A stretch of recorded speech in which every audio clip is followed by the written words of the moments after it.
একটা সম্পর্ককে কি এইভাবে টেনে নিয়ে যাওয়া পসিবল? নিজের এফোর্টস গুলোকে চোখে দেখতে পাস তুই? কখনো তো বোঝার চেষ্টা করতে পারিস তুই আমাকে। প্রতিবার সেম ভুল করলে কি করে হবে? আমি একা কত বুঝবো? কখনো তো বোঝার চেষ্টা কর। দেখ তুই বোঝ ব্যাপারটা।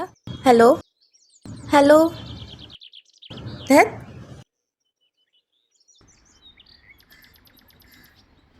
ভালোবেসে আঘাত পেয়েছেন বুঝি? আমাকে বলছেন? এখানে আপনি ছাড়া তো অন্য কেউ নেই। আপনাকে কেন বলতে যাব আমি? কে আপনি? না কেউ নই, কিন্তু আপনাকে বড্ড চিন্তিত লাগছে। আর তখন ওরমভাবে ফোনে কথা বললেন, তাই আর কি। না কিছু না, যান আপনি। বলতে পারেন। বললাম তো কিছু না।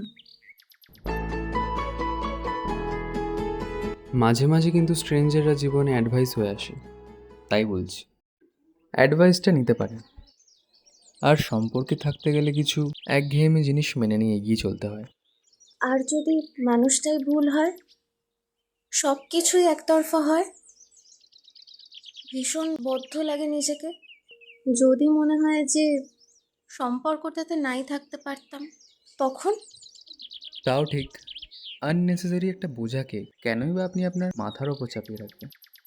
কিন্তু ভালোও তো বাসি। মাঝে মাঝে আমাদের ভালো থাকার জন্য ভালোবাসার জিনিসগুলো পরিত্যাগ করতে হয়।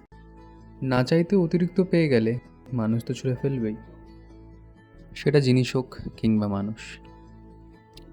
কিছুটা সরে গিয়ে দেখুন না, সে আদৌ আপনার কিনা। দূরে সরে যাব?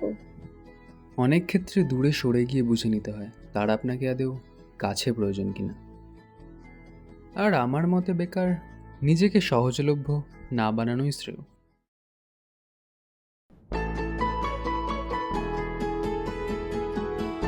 শুনুন,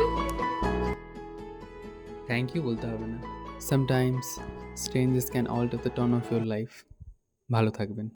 ভালোবেসে বাসনা দাও না ধরা কেন বলো, দিন যাবে বিরহে মৌমাছিরা বলে গেল।